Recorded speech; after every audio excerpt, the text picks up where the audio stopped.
Play different. Greetings, smart and attractive people of the internet. In this video, we're looking at the book Cool Mac Games Plus, written by Cameron Crotty. It was published in 1992, clocks in at 144 pages, and includes 2 floppy disks. This is another one of those books detailing a selection of shareware software, specifically games in this case, but it has a few things to offer which set it apart from the rest of the pack. One of the things that immediately stands out is the personality. The book is written in a quirky, humorous style that reminds me of reading old Mac Addict magazines. It helped make it an entertaining read, even when the subject was something I already knew about or had little interest in. It even managed to make me laugh a few times.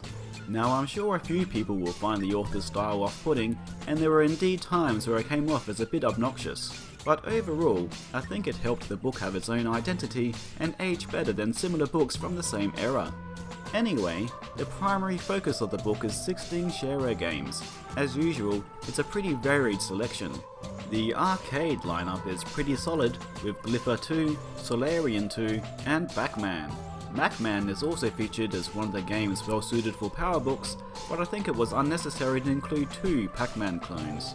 There are also parlor games, i.e. digital versions of card games such as Cribbage and Mule Borns. The most interesting selection of this lot is Susan, which is a digital version of a game made by the person who created the original physical game. It's also a very fun abstract game, even if I'm quite rubbish at it. Then there are puzzle games with Icon Quest, commercially known as Darwin's Dilemma, and Space Station Feta being the standouts. Meanwhile, Polyominoes and Minefield, a Minesweeper clone, are a bit less interesting. Then we get to strategy with Isolation, Trek, and Robo-War. All these are good picks, and I especially appreciated the Beginner's Guide to Robo-War, which is not an easy game to get into.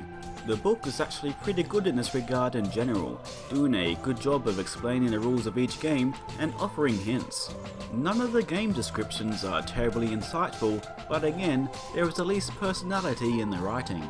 A section is also included about games you can play over a network, featuring Bungie's Minotaur, Spectre, and the multiplayer version of Oregon Trail known as Wagon Trail 1848. There is also a small section about playing user-created content and making your own levels since, as the book states, many titles at the time came with editors. I spent a lot of time playing user-created content for my favourite games, and indeed made my own creations. The book then goes on to describe a number of fan-made levels for Oids and Glider 4.0, which are included on the discs. I wish it went more into making levels yourself, but it makes up for this with a guide to making your own hypercard adventure game. Sure, it's incredibly brief and the game itself is only one screen, but the inclusion is still appreciated and it provides a stepping stone into the world of hyper-authoring. Towards the end of the book, it also details some hardware you can get, including joysticks, which people were still buying in the 1990s for some reason, and further resources for you to check out, although most, if not all of them, are likely to be defunct today.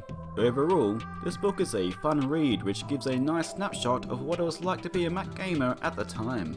Yes, there were commercial games, but he also spent a lot of time with shareware, freeware, and user-created content. Some of us even made our own creations, all the while having a jolly time with our Macintosh. Well, that was my experience anyway. And that is it. Thank you for watching.